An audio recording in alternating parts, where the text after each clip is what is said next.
Logan Turner and my son Adam were best friends and next-door neighbors growing up. One of my favorite memories of the two boys was when they were sitting in the kitchen eating a Hungarian favorite, cabbage and noodles. It was a contest they did every time we made the dish, who could eat the most. And this friendship lasted well into adulthood.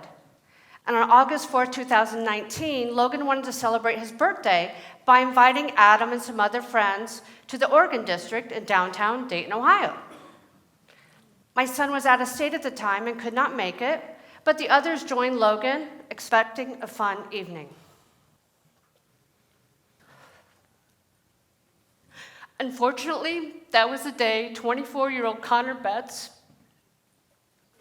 decided to go into the Oregon District where he shot and killed 9, including Logan, and injured 27, including Logan's friends. And that was the day my work became personal. For the last 10 years, I've studied Americans that have committed acts of terrorism, which is part of an emerging threat we see now, and one that's growing at an alarming rate. And it threatens the safety of our schools, our religious institutions, and our communities. And that threat is violent extremism. Global problems such as poverty, pollution, and lack of world peace can seem quite daunting at first glance. But as a community, we do our best. We provide soup kitchens, recycling efforts, and community centers. Violent extremism is no different. It's a global problem with community solutions. I looked at 635 American terrorists and up to 50 demographics for each, to include things like education, marital status, military service, profession, residency, and more. And several of these traits are predominant in other types of violent extremism and will look familiar to you based off what you know, see, and hear in the media. And the first one is gender. The majority of violent extremists are males, 93%.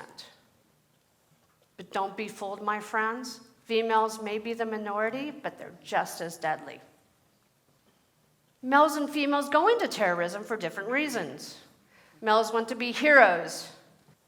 They want to belong to a brotherhood, and they like the camaraderie they have with like-minded individuals. Females go into it for passion. And that passion could be for someone with terror-like ideologies, like Shannon Conley, a nursing student from Colorado. She fell in love online with an ISIS fighter. Or that passion can be stirred up because they or someone they love have been a victim of the perceived enemy.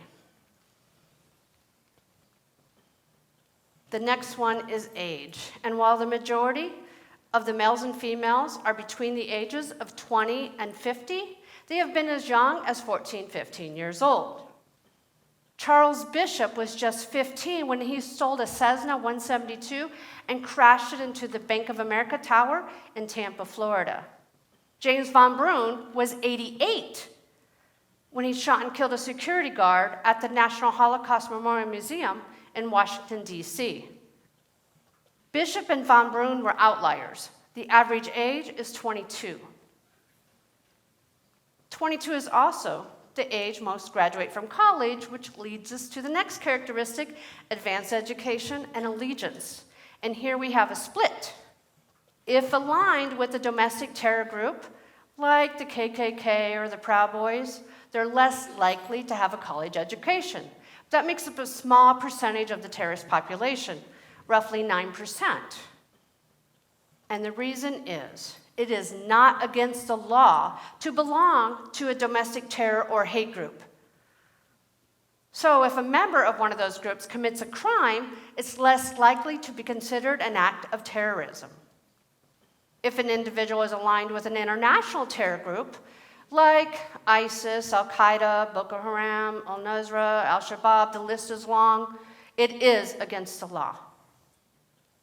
If an individual is aligned with the international terror group and has a college education, it's likely to be in one of the STEM fields: science, technology, engineering, or math. I'm going to give you 3 examples. Terrence McNeil was a 24-year-old from Akron, Ohio. He was sentenced to 20 years for soliciting the murder of U.S. military personnel in their homes and made their addresses public, including the address of the Navy SEAL he felt was responsible for the death of Osama bin Laden in 2011. O'Neill posted online he could not wait for another 9/11, Boston bombing, Sandy Hook massacre. He was a medical technologist at a local hospital. The next one is Nasir Ahmadoji.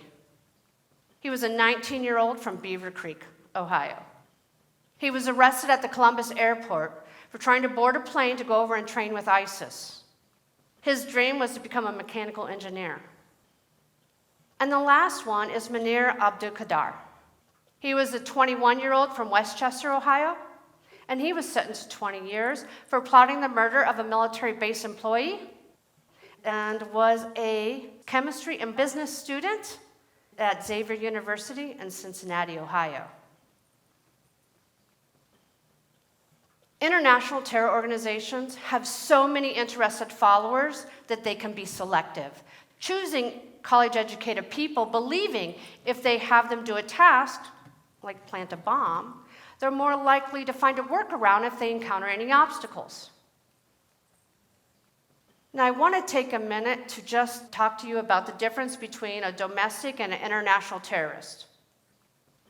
O'Neill was a citizen by birth. Abdulkader was a naturalized citizen. Both of these young men planned and trained to do an act of terrorism within the U.S. borders, making them both domestic terrorists. Ahmadoji, had he been successful and made it overseas to train with ISIS, he would have been considered an international terrorist. These designations have nothing to do with citizenship and everything to do with where they plan and train their attack on the United States. Now let's talk about relationships and home life. 78% of the males in the study were single. And you may be wondering why so many, and it has to do with commitment. If someone is married or in a relationship, they have someone to love and to support that loves and supports them back. For females, 53 of them, the stats are quite different. 12 of them married a terrorist. 8 of them terrorized with their husbands. For 6, their husbands had no idea they were involved in anything related to terrorism. 2 of them were engaged to a terrorist. 2 of them divorced a terrorist. And 1 was a widow of a terrorist. If someone comes from a broken home, lacking a father figure, they're more likely to be recruited because terror leaders, much like gang leaders, want to step in and be that father figure. And they want to show that person is loved and valued and indebted so that they will risk their lives or take the lives of others. In this study, the majority were from middle to high income families. Now, this really relates more to the international terrorists because the domestic terror groups want to recruit low-income couples, offering them much-needed supplies like diapers or money to pay bills. And the result is to have the same kind of allegiance with their recruits. If someone moves from one location to another and there is a feeling of being displaced or alienated, they're more likely to be on this list. But that doesn't necessarily mean they came from overseas and they moved to the United States. They could be from California and they moved to Dayton, Ohio. Or they could be from a rural area and they moved to the city. Displaced means discomfort. Alienated means alone. And the last characteristic I want to talk to you about today is anger.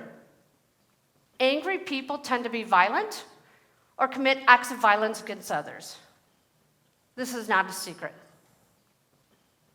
Do you know why? Unfortunately, everyone has their own triggers, but there are some common ones. They tend to feel threatened or attacked, frustrated, or powerless, and they lack the ability to respond appropriately. And this is where the community can help. If you recognize some of the traits I mentioned in your children, your peers, your students, or family members, relax. It likely means nothing. Individually or a couple of these traits, it likely means nothing. However, if you see 4 or 5 or 6 of these traits, guess what? It could still mean nothing. But it could also mean that they're on the path to radicalization.